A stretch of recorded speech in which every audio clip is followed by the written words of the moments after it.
Open up the champagne. It's my house. Hear a knock on the door and the night begins. 'Cause we've done this before, so you come on in. Make yourself at my home anywhere you go. Pour yourself something cold, baby, cheers to this. Sometimes you gotta stay in, and you know where I live. Yeah, you know what we is. Sometimes you gotta stay in. Welcome to my house. Baby, take control now. We can't even slow down.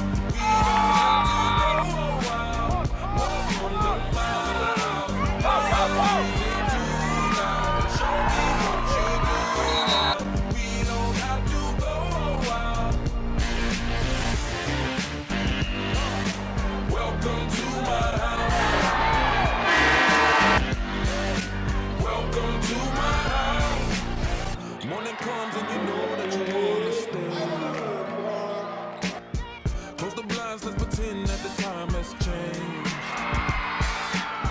Keep our clothes on the floor, open up champagne. Let's continue tonight, come on, celebrate. That's how we do. Sometimes you gotta stay in, and you know where I live. Yeah, you know what we is. Sometimes you gotta stay in. Welcome to my house. Music too loud. Show me what you do now. We don't have to go wild. Welcome to my house.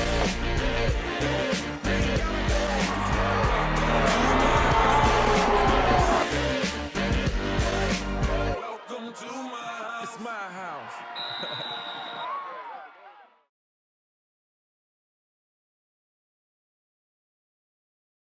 At this time, we would like to observe a moment of silence in the honor and memory of those brave Americans who lost their lives. On September 11, 2001, thousands of lives were changed forever.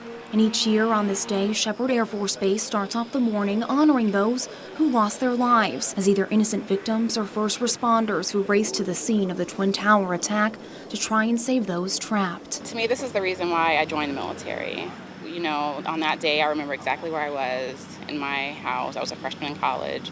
And just to see the devastation of the city caused by terrorist attacks, I knew at that moment that I wanted to join the military. I remember in 2001 I was in Korea, and I was actually watching the planes hit, and it rocked my world. So I think today is humbling.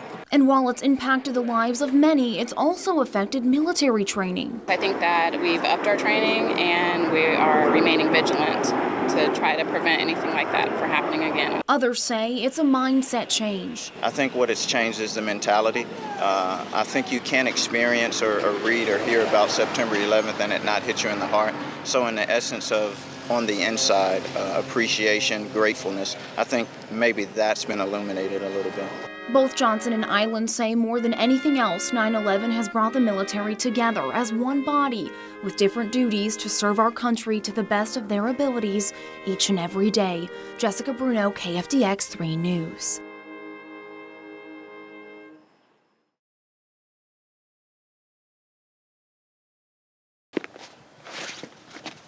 They're the first ones on the scene.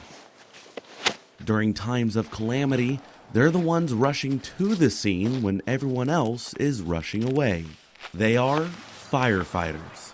I've wanted to be a firefighter since I was little. Ben Jeffers is an Orange County, California native, and because of that, Jeffers was given the nickname Hollywood. But fame and glory doesn't mean much to Hollywood. Grown up seeing the firefighters and always wanted to make a difference like them and just do the job that they were doing, so I'd kind of been working towards that ever since I was little. And now Jeffers is following his dream, the same as 5 other new recruits as they take on the Fire Academy. We're just looking for some individuals that desire to do a service to their community. It's not just a job to them, they're looking for a career. For 6 months, these firefighters in training will be put to the test, finding out what it takes to become one of Wichita Falls' firefighters. The commission requires I think it's 500 hours is what they're requiring. We put them through about 1,000. So we're twice the load. And they have homework. I mean, it's coming to school 8 to 5 every day. They're drilled. It takes repetition, and that's what we were trying to ingrain in them, that you ain't gonna come in day one and be ready to be a firefighter. The new recruits found out pretty quickly what they were going to be in for during the next few months. They're learning things that may seem very basic to them, but they're starting to see its relevance through the process at the academy. Such as the time it takes to suit up in their personal protective equipment. My first time around probably took probably two and a half minutes maybe. Nowhere close to where they need to be. No, sir, it has to be under 90 seconds. Just to see how fast 90 seconds goes, I suited up. Flip it on. Yep, get it. My time? 4 minutes and 18 seconds. But as these recruits progress, the training becomes more demanding. You got to learn how to walk before you can run. Basically putting them in a position so they understand what it's like to be in a house fire. We will use a tape on their mask so they can't see nothing. And we'll put them on a line, either it be a rope or a hose line. And we'll put them into a house and they'll have to do a rescue, or they'll just have to follow the rope and make their way out. Skills they need to stay safe and save lives and property at the same time. My goals is just to graduate, get into the station, and just start doing my job as best I can, you know, helping people and just learning more. I want to keep on learning throughout the career and become the best that I can be. I've seen how they've drawn on each other's strengths and supported each other in their weaknesses, because they all have them and they recognize them as they go. But they're learning to depend upon one another. Like, they've bonded in this group that we have, and they understand the brotherhood that's taking place there, and they can transition to the fire stations. So when these recruits walk the stage in January, they'll have their gear ready.